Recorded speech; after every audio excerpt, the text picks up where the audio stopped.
I'd like to call the House Labor and Commerce Committee to order. Today is Friday, April 21st. Let the record reflect the time is 3:15 p.m.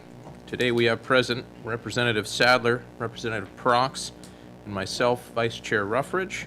Staff assisting us today are Jordan Wright with House Records. Thank you, Jordan, and Zachary Lawhorn with the LIO, and Clark Bickford, staff and committee aide to the House Labor and Commerce Committee. We have two bills on today's agenda. We will be taking public testimony on both House Bill 145 and House Bill 126, bills both sponsored by Representative Wright. We did have a planned hearing for HB 21, but because members are waiting on amendments, we will hold that until Monday's meeting and discuss that then. We will be starting with House Bill 145. Are there any comments from committee members on House Bill 145 before we open public testimony? Seeing none, I will open public testimony. Is there anyone in the room wishing to testify on House Bill 145? Please approach the podium and state your name for the record. And Reverend Christy McGuire. thank you. Just into the microphone and then begin your testimony. Thank you. Good afternoon. My name is Reverend Christy McGuire. I am a bivocational pastor here in Juneau, which means that I lead a church and I also have a secular job in the community. I'm a scientist, an activist, an advocate for children and youth, a spouse, and a mother of four. I'm here today to testify in support of House Bill 145.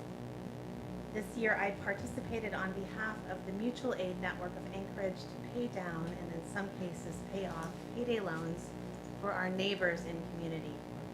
I found that experience to be humbling. I was familiar with payday loans, but I did not know how high the average interest rates were in our state. I cannot imagine an ethical reason for a lender to charge 200, 300, and above 400% for short-term loans. Because they do, there needs to be a cap and maximum interest rates that include all fees. I want to name in this space that my support of House Bill 145 does not diminish my recognition of the need for short-term loans. Friends and neighbors in our communities are living paycheck to paycheck, and they are using these loans because they do not have a lot of other options. These loans exist because there is a market for them. The alternatives are growing, but we need more lending circles. We live in a generous community, and in addition to this legislation, we need more community-based lending to support one another so that the debts are short-term and do not become long-term. I believe that we can creatively establish alternatives to meet this need. And I say this because I have experienced the generosity of the people in Alaska in large ways and in small ones. I ask you to vote for this bill, and I also challenge you to find new ways to be generous neighbors to meet this need. Thank you. Thank you. And if you would mind holding for questions, and for the record, we were joined by Representative Fields at 3:17 p.m. Representative Prox. Before we begin, in the interest of time, are there quite a few people signed up? We have a handful. A handful. Five, I'll just to be wait. exact. Yeah, I'll just wait. Out of courtesy, brother. Okay. Thank you, Representative Prox, and thank you again for your testimony. Is there anyone else in room wishing to testify on House Bill 145? All right, seeing none, we will go online. First in the queue, we have Alan Badal. Please introduce yourself for the record and your affiliation and begin your testimony. Oh, hello, esteemed members of the House Labor and Commerce Committee. I am Alan Budal, Executive Director of Lutheran Social Services of Alaska, and I wish to address you today about House Bill 145. This is a pressing issue that affects many vulnerable members of our society, payday loan interest rates. Quite often, we receive calls in our office from people who are frantically looking for help to find money to pay off their payday loans, often taken out in times of financial hardship or an unexpected expense. They first ask if we have rental assistance, and when you further talk to them as to why they need this help, they had to use the rent money to pay off their payday loans. The high interest rates are particularly troubling because they disproportionately affect low-income individuals who do not have access to other forms of credit or financial assistance. In many cases, payday loan borrowers are already struggling to make ends meet, and these loans only make their financial situation worse. One of our tenants took out 3 payday loans to pay a vet bill for a 22-year-old cat that died a short time later. She went into Payday Loan store in Anchorage about 5 minutes before its closing, only to be told to come back tomorrow. And guess what? It made her payment late and her interest increased sharply. As a society, we have a responsibility to protect our most vulnerable members from predatory lending practices. I urge this committee to take action to regulate payday loan interest rates and ensure that borrowers are not taken advantage of by unscrupulous lenders. This would include capping interest rate, as the bill suggests, at 36%. Thank you for your time and consideration of House Bill 145. All right, thank you for your testimony. Next, we have Noel Lowe. Please introduce yourself for the record and your affiliation and begin your testimony. Thank you. Can you hear me? I can just fine. Okay. My name is Noel Lowe, and I'm one of the owners of Alaska Fast Cash. I'm a former city of Wasilla city councilman, a former legislative aide to Jerry Sanders, and like I said, one of the owners of Alaska Fast Cash, one of the largest owned chains of pawn and payday loan shops in Alaska. We employ an average of 25 to 30 Alaskans in Anchorage, Wasilla, and Fairbanks. Payday loans are a less profitable and small part of our business that is offered as a service to many customers that don't want to pledge collateral or don't have credit or a traditional banking relationship, but do have steady employment. I do agree that there's instances of predatory lending in the payday loan industry, but I maintain it doesn't happen in brick-and-mortar Alaskan payday loan businesses like ours. All the stories that we've heard of predatory lending tend to deal with offshore or out-of-state lenders who don't fear state regulators and who repay themselves with the ACH access to people's bank accounts. Local brick-and-mortar lenders are heavily audited by the state of Alaska every 18 months, ensuring fair lending practices and proper truth in lending laws are complied with. When any mistakes are made by local regulated lenders, they're required to refund all the proceeds from the non-compliant transaction. Internet lenders with out-of-state or out-of-country headquarters do not fear Alaska regulators. Many of the available internet lenders state that on their websites that transactions are presumed to have happened in their headquarters in Costa Rica. This is where people will be forced to turn if you regulate the interest rate for payday loans, because the in-state providers will cease to offer that service. Currently, military member spouses and dependents are ineligible for payday loans due to laws that were passed federally, I think in 2010. Payday loans are cheaper than the alternative situations that many of our customers report finding themselves in. The interest on a $500 payday loan is less than being late on your mortgage, your vehicle payment, or in many cases, some forms of other consumer loan products.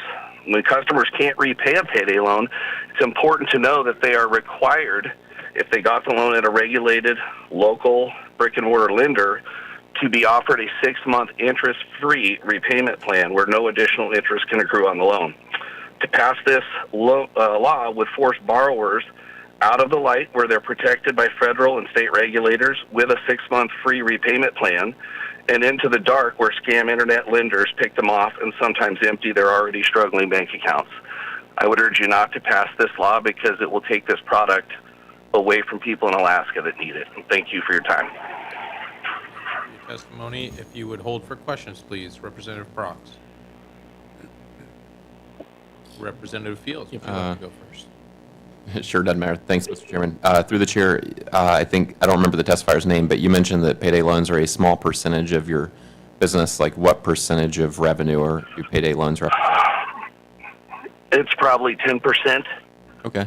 And through the chair, you said that payday loans are offered as a service, maybe by implication to retain customers for your other lines of business.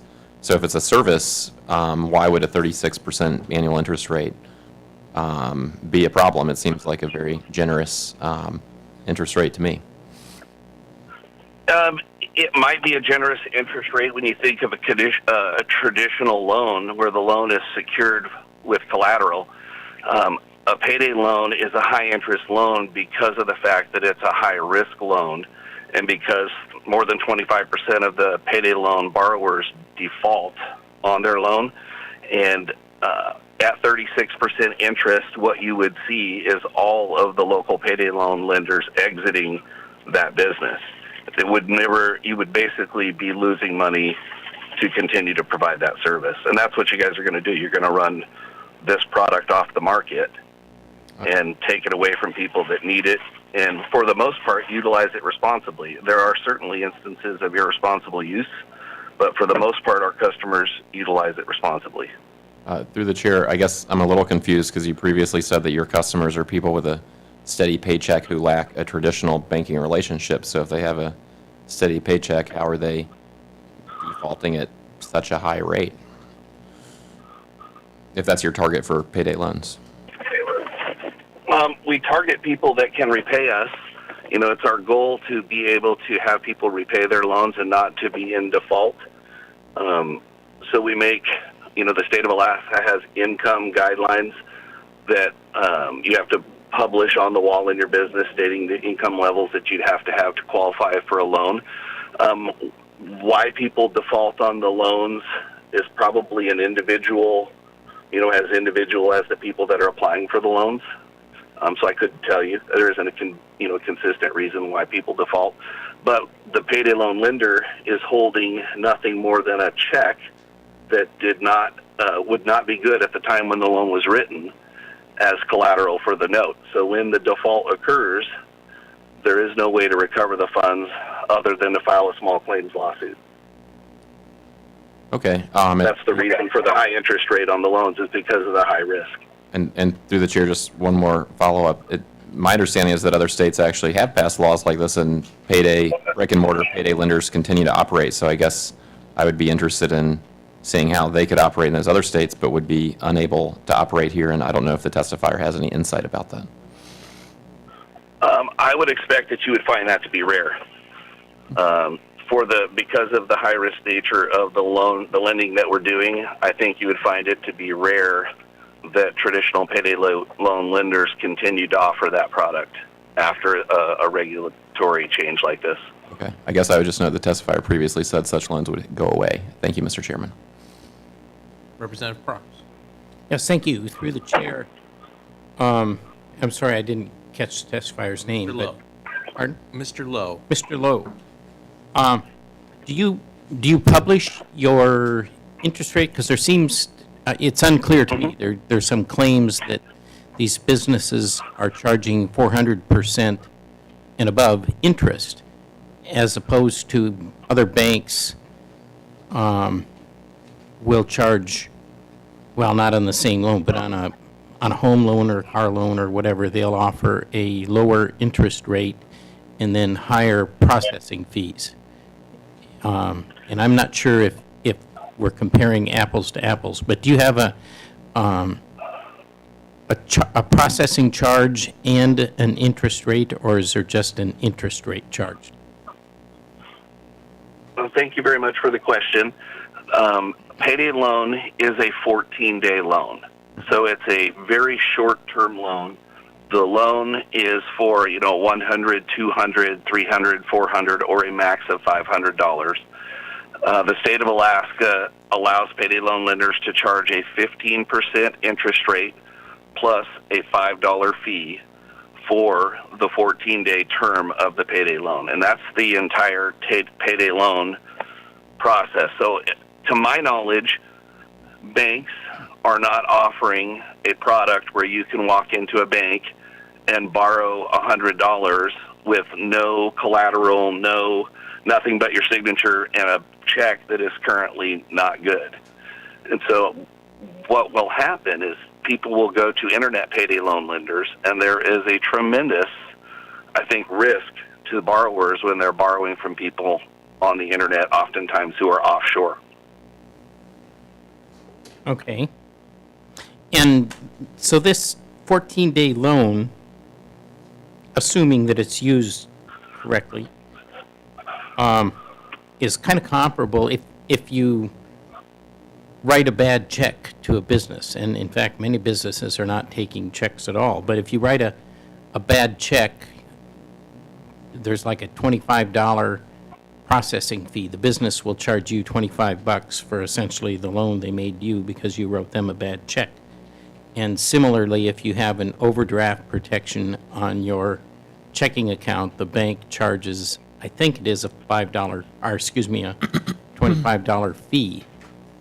So this, if this was used correctly, it would actually be lower than writing a rubber check to a store or getting an overdraft charge on a bank account. Does that sound fair? That is correct. There are many financial situations where being late on a payment, can have an APR of 1,800% on some credit card transactions if you default. And by comparison, a payday loan is not a high interest rate loan. So yeah, I would agree with that statement. Okay, thank you. Representative Sadler. Thank you. Through the chair, Mr. Lowe, I'm curious, you mentioned the state allows a 15% interest rate and a $5 fee. Is that 15% rate annual percentage rate, or is that for the duration of the 2 weeks? Or can you give me some more information to help me understand how that 15% is applied and what it means for a loan? Thank you for your question. You're correct in that the 15% is to borrow the money for the 14-day term of the loan, and that the annual APR, would imply maintaining that loan out continuously for a year, which is not the intent of a payday loan. But the interest rates that we publish on the wall where people can see them when they're applying for a payday loan do inform people of what the annual APR would be if that loan was kept out all year, and they're quite high. Okay. So, and follow up through the chair? Please. And sir, you said that the state, that you have posted in your brick and mortar stores a list of the income levels. Is that a limit, or is that recommended, or please help me understand what that income level posting means? It's the qualifying guidelines, of income that we require in order for people to qualify for a payday loan of a certain amount of money. So, to qualify for a $400 loan, you need to have income in the neighborhood of $1,600 a month. And so we publish those along with the interest rates that we charge on the loans, telling people that the interest rate is 15% and that there's a $5 origination fee for the loan. And then we fill out a truth in lending financial contract with the customer that discloses all of the rates and terms of the loan. We go over that in detail with them. So when people walk out of the store in a brick and mortar Alaskan regulated payday loan lender, they're getting a detailed understanding of what they're doing when they borrow the money. Through the chair. Follow up, Mr. Lowe.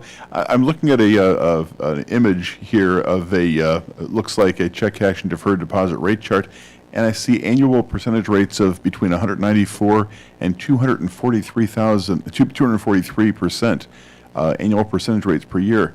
That's stunning. I've got a job and a steady paycheck. I couldn't pay that kind of interest rate. How many of your people or your customers really understand what that means? I can't ask you to say that, but I just comment it's a phenomenal rate of interest. Well, again, we're talking about a 14-day loan as if it were a 365-day loan, which it is not. It's we state right in our disclosure paperwork that customers sign that payday loans are not intended to be long-term loans, that they're intended to be short-term loans to solve short-term problems. And like I said before, if you rent a car and you pay $50 a day for the car, and you rent it for 30 days, you're making a $1,500 payment to utilize that car for a short period of time. Would seem not like a good deal, except for most people don't rent cars for 30 days. They rent them for a day or two. And it's the same thing with a payday loan. When people are using money for a short period of time and the repayment of that money has a high level of risk, then it's appropriate to charge a high level of interest for that loan. And a follow-up, Mr. Lowe, through the chair. Just curious, are there any charges that, or any expenses that a company like a payday lender would incur should a loan that was intended originally to be taken out for 14 days stretches out into, 4 weeks or 6 or 8 or 10 or 15 or 20 weeks? Are there any additional charges that the lender incurs that they need to pay for? So the law in the state of Alaska allows a payday loan lender to extend their loan 2 times by paying the interest on the loan. So if you borrowed $400, the original loan plus interest is $65. At the end of the 14-day term, if a customer can't pay the loan back, they're allowed to extend that loan up to 2 more 14-day periods. And at the end of that second 14-day extension, they're required to pay the loan off. They're no longer allowed to extend the loan by paying the interest. They have to pay the entire loan off. If they can't pay the loan off, we're required to offer them a 6-month interest-free repayment plan where they can agree to make, monthly or weekly payments over the course of the next 6 months with no further interest occurring on their loan. Okay, that's good information to know, sir. But my question was, are there any additional expenses that a company, a payday lender, would incur over the, I guess it'd be the first 14-day and the second 14-day and a third 14-day? Is there any additional expenses in those out weeks? I think the only expense really is the opportunity cost of not having the money returned to the store and not being able to loan it to someone else, which you could view as an expense. Thank you. Representative Pronks. Well, just point out that if they do try and collect, they have the expense of trying to collect, and then they have a 25% default rate. So there you go.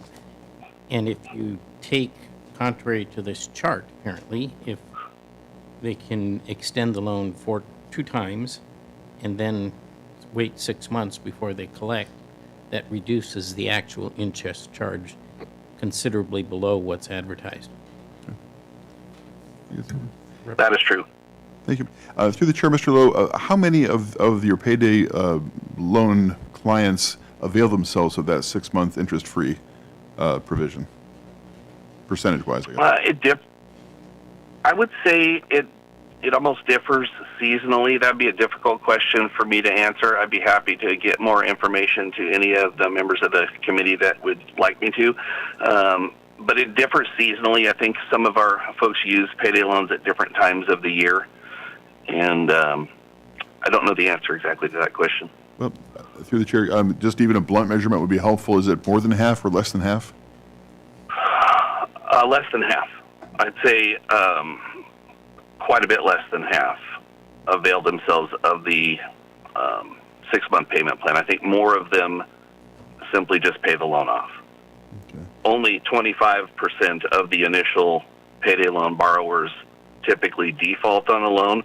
So, and then of those, many of them repay immediately after the default, and so don't avail themselves of the 6-month repayment plan that's interest-free. So it'd be some percentage of the 25% original default would avail themselves of the 6-month payment plan. So yes, far less than 50%. Thank you. Other questions for Mr. Lowe? Seeing none, thank you for your testimony, and thank you for standing for questions for us. Next, we have Marge Stone King.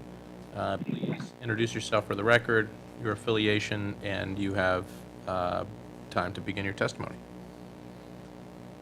Thank you, Vice Chair Ruffridge and members of the committee. I'm Marge Stone King, Advocacy Director with AARP Alaska. AARP has a strong commitment to protecting financial resilience for older adults, which includes fighting for consumer protections. And today we're asking for your support to provide our veterans and older Alaskans the same 36% maximum interest rate protections that are afforded to active duty military under the Federal Military Lending Act. For vulnerable older adults, high-cost installment loans are more likely to be a hindrance than a help. Older borrowers who fall into a cycle of debt have few options to address that debt and return to a sound financial footing without spending down limited assets. For instance, older borrowers may be unable to return to work or take on more hours at work in an attempt to get out of debt. and they also may face additional obligations such as family caregiving that require significant contributions of time and money. Additionally, fixed regular income from Social Security, pension, and veteran disability payments make older adults and veterans attractive targets for lenders, including payday lenders. The likelihood of repeat borrowing for payday lenders has been long well documented, with the vast majority of customers borrowing, reborrowing, or refinancing a loan rather than paying it back on time. And the financial consequences for these borrowers are severe, especially for older Alaskans. However, due to federal regulations changes in recent years to help consumers, as well as reduced processing costs through automation, banks and credit unions can and do now offer safer and more affordable loan options, small loan options. So there are better options in the marketplace now for customers who previously turned to high-cost payday loans or other alternative financial services than there were in 2006 when Alaska enacted the Deferred Deposit Advances Act. I would like to thank Rep. Wright for bringing this legislation forward and to the committee for hearing the bill. AARP Alaska wholeheartedly supports HB 145 to protect consumers from predatory small loan lending. Thank you. Thank you for your testimony. That brings us to the end of testifiers online. Is there anyone else in room wishing to testify on House Bill 145? All right. Seeing none, I will close public testimony on House Bill 145. Are there any comments or questions from committee members before we set this bill aside and move on to the next bill? Representative Crox? Well, I think we need to consider carefully the testimony from Mr. Lowe. I was in retail for quite a while, and we would get bad checks every once in a while. And in the retail business, it's not worth the trouble of even trying to collect on them. Some people did come in and make good on their check. And the service offered, granted, seems expensive up front, but if people do use that, for instance, to cover a payment to a credit card company, if you're late paying your credit card, your interest rate will double. And it stays on for quite a while. You get in the same pickle with credit card companies.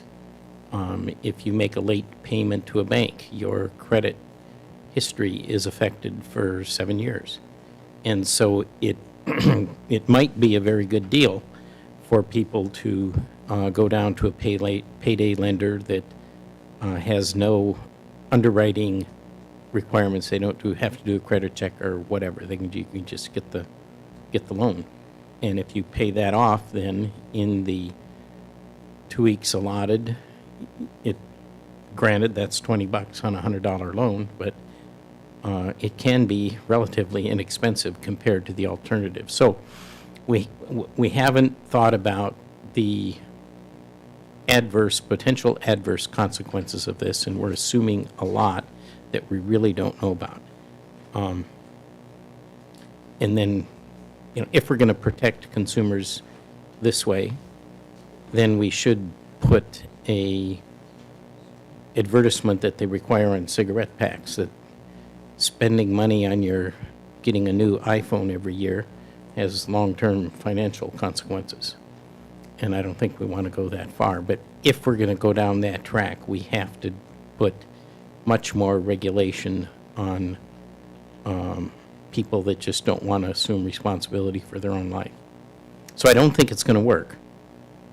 And I think there's some unintended consequences that we need to consider. Thank you, Representative Crox. All right, and just as a note for the record, this bill will be set aside for a further date. There are amendments for this bill that are available as well. And I think, correct me if I'm wrong, for the committee aid, amendments are still being generated and can be turned in for next week's hearing on this as well. So with that, I will set aside House Bill 145 and take a brief at ease while I transition to the next bill. Brief at ease.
All right, we are back on record. House Labor and Commerce.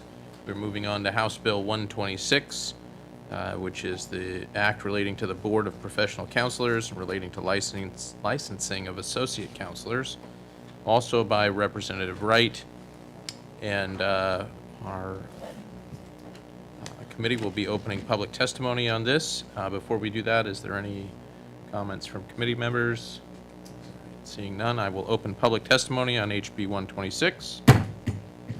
Is there any persons in room wishing to testify on House Bill 126? Seeing none. We do have a couple folks signed up online. We will first move to Elaine Border. Please introduce yourself for the record your affiliation, and begin your testimony. Hello. Thank you, esteemed members. My name is Elaine Border. I am the owner of Border Counseling Services. I have had 10 years of experience in the mental health field. My counseling service serves individuals, families, and children. We do high-level trauma and psychiatric evaluations and medication management, teach parenting classes, and do family therapy. And in my previous work history, I owned a medical insurance billing business and a software vendor for 14 years with medical insurance practices. So I've been around Anchorage for many years with the mental health field and the community of doctors and the healthcare profession. I'm great support of this bill because this type of licensure is going to help expand our ability to provide so much care to what is a current lack in our community. This type of licensure will expand the training and experience that is currently very limited, because when a counselor comes out of school and they're a master's level counselor, they usually, to get these hours in their training so they can get supervision, they have to go to North Star, South Central, Alaska Behavior, or in inpatient treatment. With this type of licensure, they will actually be able to go more into private practice, which will then expand the ability for people in this field to begin trained under so many more different types of specialties. I believe that it will create a higher level of accountability and a great increased professionalism for our state in the mental health field. The quality of mental health care will greatly increase. Because we will have an associate's license, the professionalism and accountability for not just the master's levels providers, but for us as supervisors. I am currently a supervisor. I think that will create a whole other level of accountability and professionalism for both. I think it will also create the ability there's a great level of confusion for people who come at a master's level and they're going in to be supervised. I cannot tell you how many people I've listened to and interviewed that are confused about the process, about who needs to supervise them, and they go and they get training and they start collecting hours just to turn their paperwork into the licensing board and be told that they were not under the right supervisor. So this is going to create some great coverage for those people to know exactly what they have to do to become licensed professional counselors, and it will expand the market. The biggest thing I want to say to you today is that it not only will help, but it's going to help financially for these people, business owners like myself, who supervise, because Blue Cross, though we have Blue Cross of Washington and Alaska doesn't have this license, and Blue Cross will not cover unlicensed professionals, unlicensed counselors. So they will not pay for counselors without this license, which is greatly affecting private practitioners and supervisors like myself to be able to actually give them the supervision they need. Blue Cross is 75% of the clients that come into my office have Blue Cross insurance.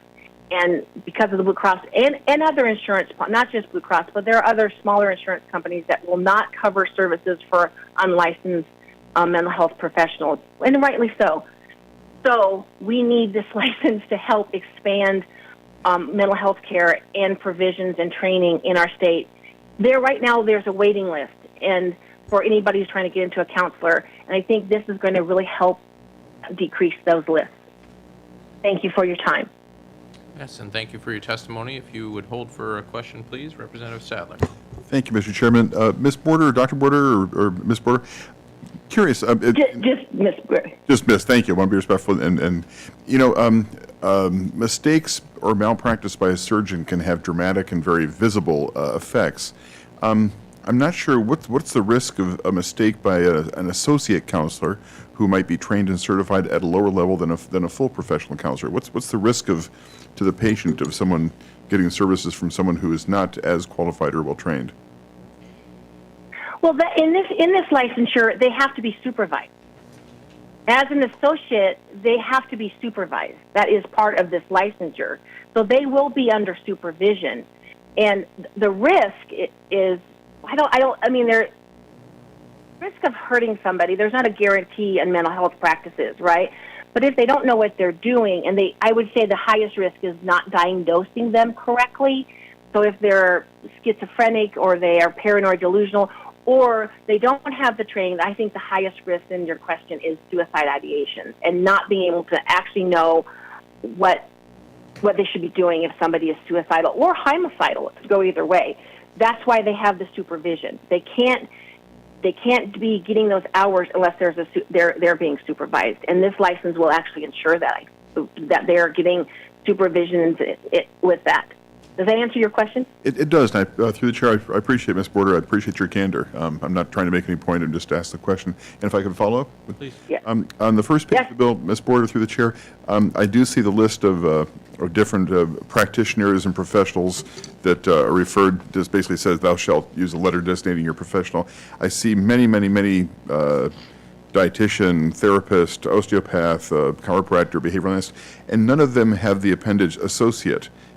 It gives me some pause to see that there is an associate counselor.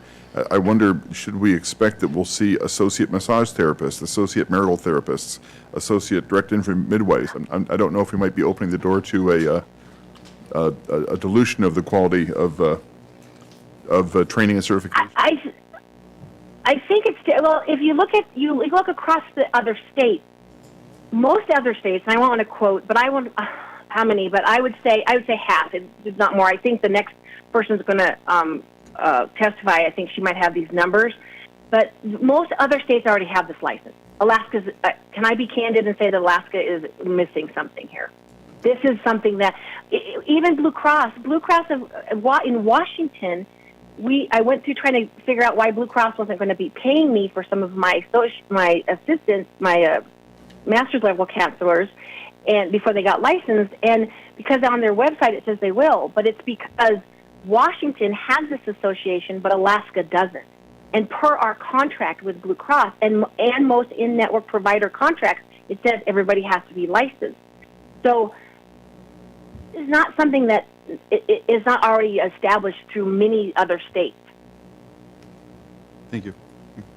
Your question is, will it create that misnomer? But those other professions are different than handling counseling. A massage therapist learns with somebody before she gets her license. When you come out of school as a master's level person, you've done a small internship. And now you're having somebody's lives in your hand. OTs, they have people there to help them. This in mental health care is a very necessary, because you have somebody's emotional health and life in your hands, and it needs that supervision. Thank you. No, appreciate it. Representative Prox? Yes, thank you. Through the chair, you mentioned that the health insurance payers require some sort of a license, and from the insurance company's perspective, I understand that. But the other side of the practice is the malpractice insurance that the practitioner may or may not purchase. Are you familiar at all with the malpractice side? My going is, do the malpractice insurance carriers recognize this as a reasonable thing to do, or would the malpractice rates go up accordingly? Yes, that's a great question, and I'm very familiar with that because I'm the clinical director and, like I said, a business owner. I was in the mental health field for a long time, so I help people get credentialed and that, and so on and so forth. Malpractice actually gives them certain rates and coverage due to their experience. So even an intern has to have malpractice insurance. So when you're even interning in this field, you have to have malpractice insurance. So when you sign up for malpractice insurance, they know where you are in the spectrum of this piece before you get licensed. And then once you get licensed, you get different types of. So it's malpractice as an umbrella, but it depends on where you are in the process before licensure. that they actually cover it. So malpractice covers associates and interns. And I as a clinic require, even though they're under my malpractice insurance as a facility, I require all my providers to also carry their own malpractice insurance. That's part of that, being a good mental health provider. You don't treat somebody without malpractice insurance, and that malpractice insurance covers all the spectrum. Does that answer your question, sir? I think so, but if I could ask a follow-up, just to confirm, it's reasonable to expect that a practitioner under this associate's license would pay a higher malpractice rate than somebody who's fully licensed? Yes, sir. Yes, that is true. Because they know what the risks are, yes. Sure. And then another, then as you're fully licensed and gain experience, it would be reasonable to expect the malpractice insurance rates to go down for the individual practitioner. Is that? Yes, sir. But that was. I'd have to go back and look at my bills to see it. I think it's the type of practice that's correct. Okay. Thank you. But you have to talk to somebody who actually does malpractice. But Yep. when you do sign up for malpractice, you have to tell them where you are in the process. Yeah. Okay. Thank you. All right, thank you for your testimony, Ms. Border. Next, we'll move to Rachel Buden-Young. Please introduce yourself for the record, your affiliation, and begin your testimony. Hi, my name is Rachel Buden-Young, and I am on the board for LPCs. I also work through Lighted Path Therapy in Eagle River, and I am vice president of the Alaska EMDR network, which is a therapeutic network. One of the main things, thank y'all for even looking at this bill and considering it. It's going to be wonderful for Alaska. This is going to help move us forward and continue with our professionalism. As we look at what does it look like in the state of Alaska right now? If you get your master's in counseling, you do during your schoolwork, you'll go and do an internship with an agency or a practice. And then when you graduate, it's kind of like a free-for-all. Good luck. And right now in Alaska, that's how this operates. There is nothing that helps those people who are just entering the field have direction, guidance, and accountability. So in Alaska, they could be counseling for an agency or for an entity and not have any governing over them or help or guidance. And then they can go and apply to get their license, but they have to have, like Elaine had said earlier, you have to have a supervisor for so many years and so many hours to be able to get that. A lot of times people didn't realize that they needed a specific supervisor or what kind of hours did they need to get. So there's a lot of misinformation because of this gap that we have. So you're looking at a 2 to 5 year gap from the time that people graduate with their master's until they're ready for full licensure. And they are practicing during that time. There's just no state government over that. There's no license that's ensuring what's going on.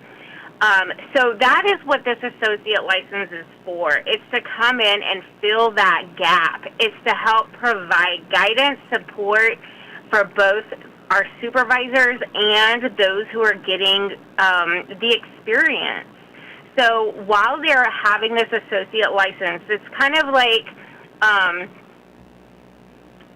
it would be like you would have, it's the training process for them to get to that full licensure. And we're helping ensure that they're getting the documentation that they need, that they're getting the trainings that they need, that they're getting the supervision that they need. And all of those things would be accountable during this associate license. And then, as Elaine said, this is not uncommon in our nation. This is just uncommon in Alaska. So 60% or more of the United States already has this license. Now, all of the states call it something different.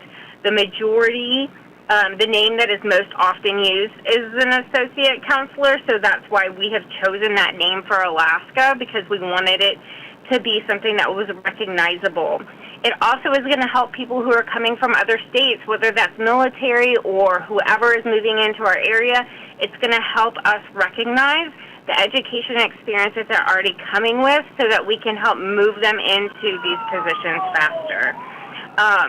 It's going to be a wonderful way to continue growing the professionalism of our field and to be able to better serve our communities.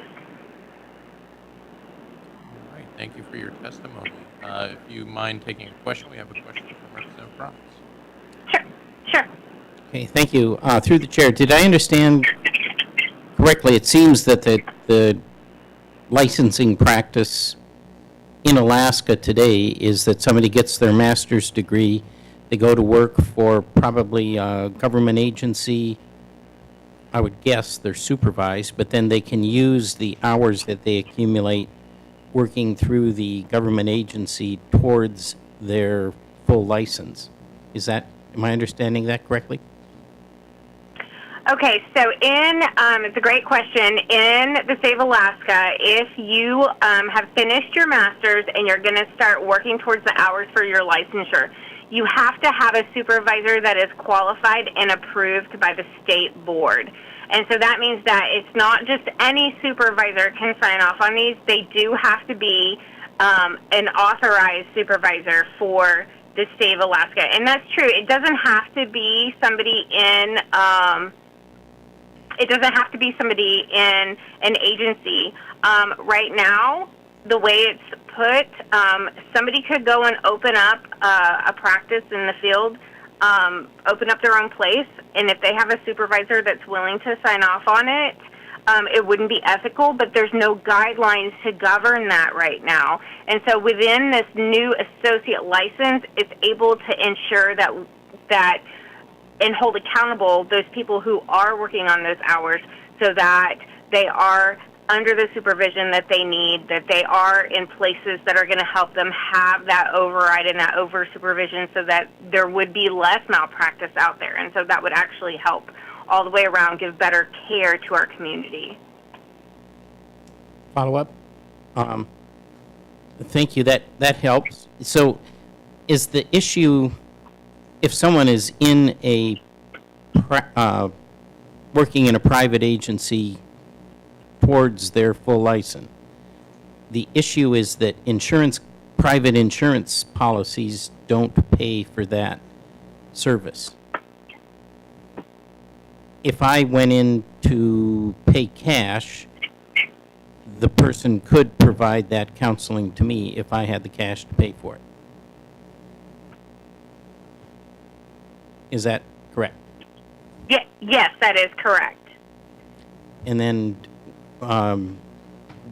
if the agency does provide services through Medicaid, for instance, does Medicaid pay if the person providing the counseling is under essentially the same associate status without a license? With a Yes, supervisor Medicaid. without a license. Yes, Medicaid does cover if they have the appropriate, typically you're going to find that through an agency where they have an authorizing signature, so a supervisor that is approved to oversee master's level counselors. Okay. Thank you. Thank you for your testimony. Does not look like I have anyone else signed up online. Is there anyone else in room wishing to testify on House Bill 126? Seeing none, I will close public testimony. And that brings us to the end of the bills that we had on the docket for today. We are going to hold House Bill 126 over for a further date where we will discuss our possible amendments to that bill.